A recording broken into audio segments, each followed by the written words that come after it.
बिहार विधानसभा चुनाव के साथ ही देश की कई राज्यों की विधानसभा चुनाव की कुछ खाली पड़ी सीटों और लोकसभा की कुछ खाली पड़ी सीटों पर भी उपचुनाव होंगे। चुनाव आयोग ने अपनी बैठक में ये तय कर दिया है कि ये चुनाव बिहार के चुनावी कार्यक्रम के साथ साथ ही होंगे और मतगणना उपचुनाव की और बिहार विधानसभा चुनाव की एक साथ ही होगी।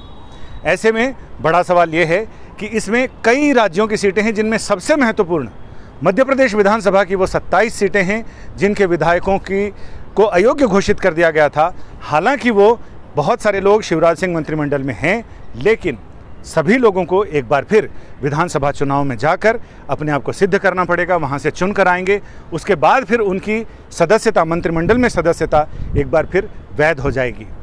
बिहार विधानसभा के चुनाव के लिए चुनाव आयोग ने संकेत दिए हैं कि 29 नवंबर से पहले चुनावी प्रक्रिया पूरी कर ली जाएगी।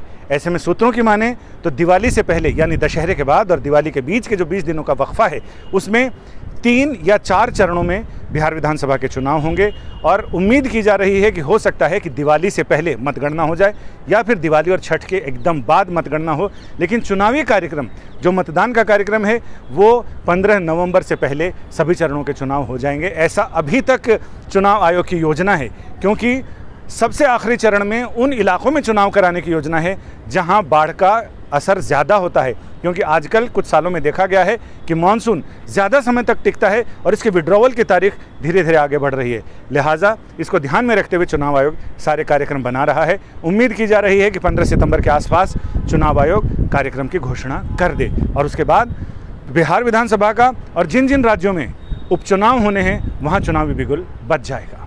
कैमरामैन आलोक दास के साथ संजय शर्मा, दिल्ली।